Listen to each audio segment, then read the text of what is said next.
The Sig Sauer P320 was an instant success in the service gun segment, popularizing the concept of a chassis in a modular frame. The P320 allows you to take the serialized part, which is actually the gun, and put it in non-serialized grip modules or frames. For a long time, the P320s were only available with polymer frames. That is, until last year when the Sig Sauer P320 AXG Scorpion came available from Sig Sauer Custom Works, where Sig began to offer the gun with a factory performance trigger and an aluminum grip module with G10 grips. So today we're going to be looking at the Sig Sauer AXG Scorpion. I'm David with Gun Deals.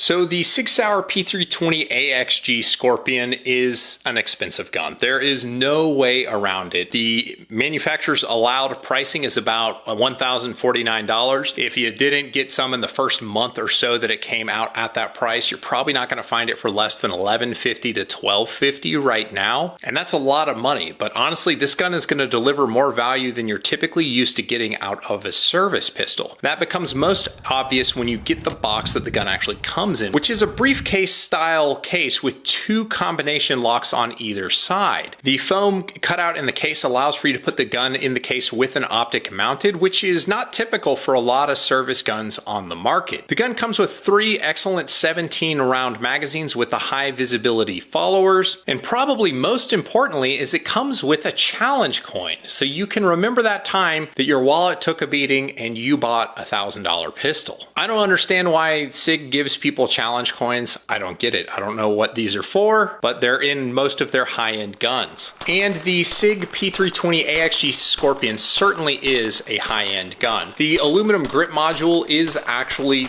pretty awesome. It comes with a 3.9-inch barrel, so it's basically like a Glock 19 slide length with a G10 grip on either side of the pistol, and the back strap is also G10, allowing great traction on the pistol. Up top, the slide comes appointed with the Sig X-ray night sights, which are kind of weird because they follow the radius of the slide, so it's not like straight across the top like you'd expect. The sights actually are radius to follow the slide profile, which actually is fairly intuitive when you actually go to aim with it. The sights hit point of aim, point of impact perfectly, and they're very well situated for the gun if you were to shoot it in an iron sight format. But more importantly is it comes optics ready. You notice the black plate right there is where you can mount an RMR or Delta Point Pro footprint optic. Sig Sauer wants you to mount the Sig Romeo 1 Pro there, and it would probably co-witness with the stock iron sights. I shot the gun with the Delta Point Pro on there and it worked fine. The one caveat about that is the optic cutout is perfectly smooth. There are no recoil bosses, so the only thing that's going to be holding your optic down are the fasteners that you're going to secure your optic to the slide with.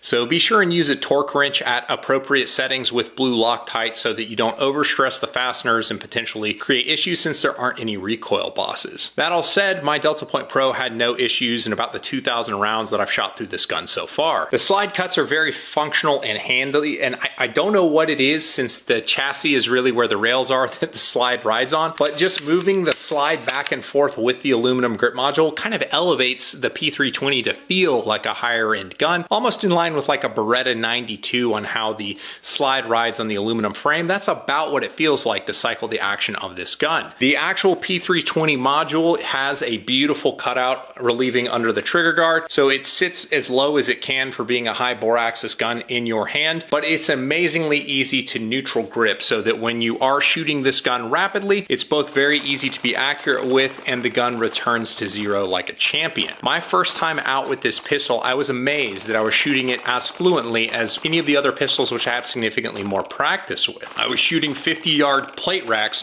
on my first try without a long getting to know you period, which is typically custom for most guns when you first pick them up. And that's in large part going to be thanks to the X series trigger that is in the pistol. The X series trigger is going to break at about 3.5 pounds, which is a very light trigger and probably would prevent me from thinking about carrying this gun despite it being sort of an ideal size. There is no trigger blade safety on this. Supposedly it's been verified the drop safe issues are behind Sig, but just not having a trigger blade safety gives me pause on carrying a very short 3.5 pound trigger. While the trigger is better than a base model, there's a very light take up and you get on the wall, and then as you press you're going to have a little bit of creep. You can see my finger just moved as I build pressure.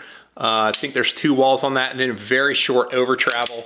The reset for the swing forward is very weak and it's kind of long. There is an audible click, but it doesn't force your finger forward when you're shooting, so it's not as easy to shoot rapidly as a gun with a more positive reset. And as such, people who are new to the P320 platform will oftentimes, and this was an issue I faced, was they'll get trigger freeze where they don't reset the trigger fully by not letting it out far enough, since the reset is sort of underwhelming. But that said, once you do figure out the trigger, this gun is amazingly fun to shoot fast.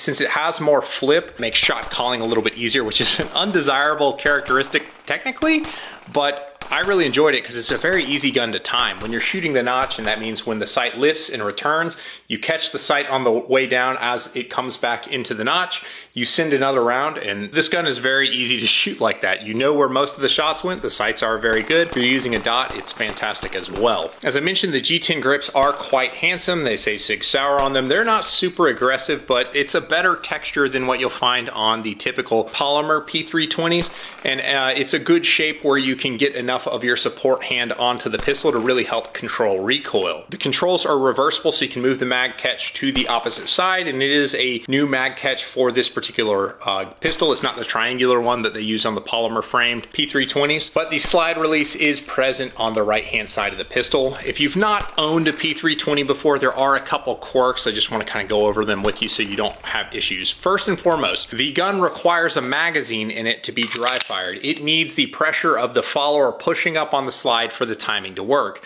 And this happened to me a couple times when I was dry firing the pistol. If you dry fire without a magazine in the gun, sometimes the trigger will go dead. You'll pull through the trigger and it won't release the striker.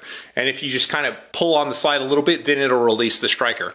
It's not an issue. There's not a problem. Your gun's working totally fine. Just put an empty magazine in the pistol and the trigger mechanism will work appropriately. And there is a correct way to install recoil springs on this. The recoil spring has two flat sides. It's not just a round circle. It's kind of a rectangle with rounded edges. The rounded edges need to go in towards the slide and away. The flats need to be lined up kind of vertically. So the flats are lined up like my fingers are right there. And if you try to install the slide back onto the frame and it's not lined up like that, the recoil spring is going to hang out way out in front of the slide and it's going to look crazy and you're going to wonder what's wrong. As I mentioned, the magazines that the gun ships with are super high quality. They are made in Italy, so it's a probably fair guess that these are made by mech gars. The design of the magazine is super robust with kind of two ribs on each side, which allows the follower to track very smoothly in the mag body. They are covered with an anti-friction coating, which helps the magazine stay reliable as it keeps the follower sliding up through the mag tube correctly, and it allows the magazine to drop free from the grip